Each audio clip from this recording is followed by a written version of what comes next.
Assalamualaikum warahmatullahi wabarakatuh. Perkenalkan, saya Aldi Ramanda dari PSIK 5B5 NIM 1810201158. Di sini saya akan mengumpulkan tugas Islam dan Iftek tentang fikih anti korupsi. Berdasarkan data yang diperoleh dari Lembaga Transparansi Internasional atau TI, merilis data Indeks Persepsi Korupsi atau Corruption Perception Index untuk tahun 2020. Bahwa Indonesia merupakan bagian dari negara dengan tingkat korupsi yang besar di dunia.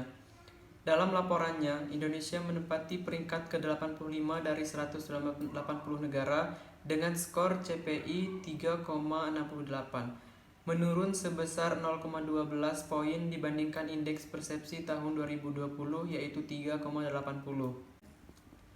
Sebaliknya, indeks pengalaman tahun 2020 yaitu 3,91 naik sebesar 0,26 poin dibanding indeks pengalaman tahun 2009 yaitu 3,65.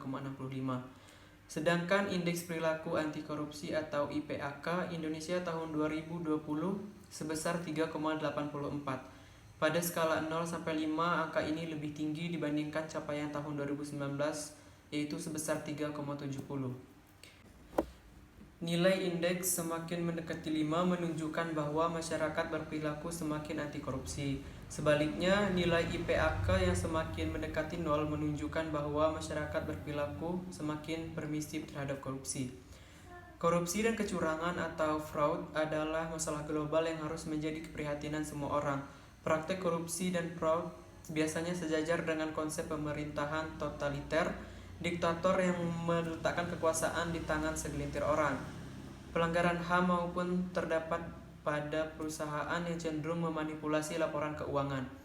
Kecurangan tidak hanya terjadi di pemerintah, tetapi juga di perbankan, pendidikan, swasta maupun sektor lainnya. Pusat Pelaporan dan Analisa Transaksi Keuangan atau PPATK menyebutkan hingga Januari 2014 sebanyak 70% atau sekitar 318 dari 524 orang kepala daerah dan wakil kepala daerah tersangkut korupsi. Korupsi yang terjadi di berbagai negara termasuk di Indonesia merupakan suatu cerminan yang dimiliki oleh sebuah negara, yaitu perilaku dari penduduk negara itu sendiri. Semakin besar tingkat korupsi sebuah negara, maka semakin buruk pula perilaku manusianya. Melihat fenomena tersebut, maka perlu adanya kesadaran dalam setiap individu dalam mengatasi tindak korupsi.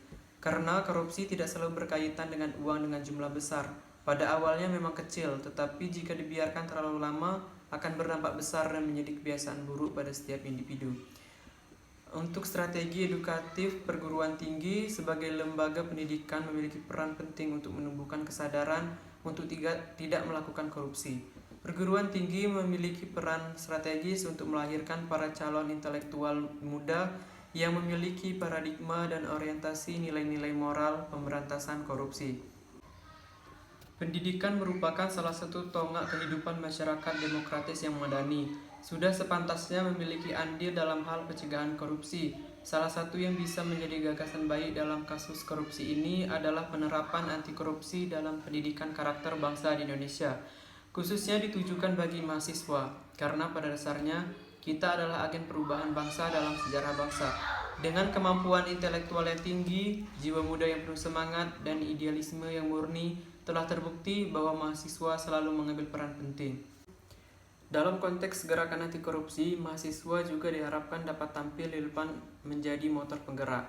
Mahasiswa didukung oleh kompetensi dasar yang mereka miliki, yaitu intelijensia, kemampuan berpikir kritis, dan keberanian untuk menyatakan kebenaran. Dengan kompetensi yang mereka miliki tersebut, mahasiswa diharapkan mampu menjadi agen perubahan, mampu menyuarakan kepentingan rakyat, mampu mengkritisi kebijakan-kebijakan yang koruptif, dan mampu menjadi watchdog lembaga-lembaga negara dan penegak hukum. Keterlibatan mahasiswa dalam gerakan anti korupsi pada dasarnya dapat dibedakan menjadi 4 wilayah, yaitu di lingkungan keluarga, di lingkungan kampus, di lingkungan sekitar, dan di tingkat lokal atau nasional.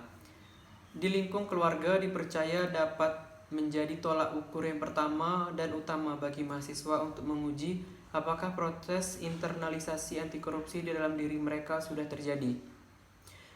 Keterlibatan mahasiswa dalam gerakan anti korupsi di lingkungan kampus tidak bisa dilepaskan dari status mahasiswa sebagai peserta didik yang mempunyai kewajiban ikut menjalankan visi dan misi kampusnya. Sedangkan keterlibatan mahasiswa dalam gerakan anti korupsi di masyarakat dan di tingkat nasional atau lokal terkait dengan status mahasiswa sebagai seorang warga negara yang mempunyai hak dan kewajiban yang sama dengan masyarakat lainnya. Untuk seluruh mahasiswa di Indonesia, kita sebagai agen perubahan, sebagai kelompok yang mampu menyuarakan kepentingan rakyat, mari bersama-sama menjadi barisan terdepan yang menentang adanya korupsi. Terima kasih. Wassalamualaikum warahmatullahi wabarakatuh.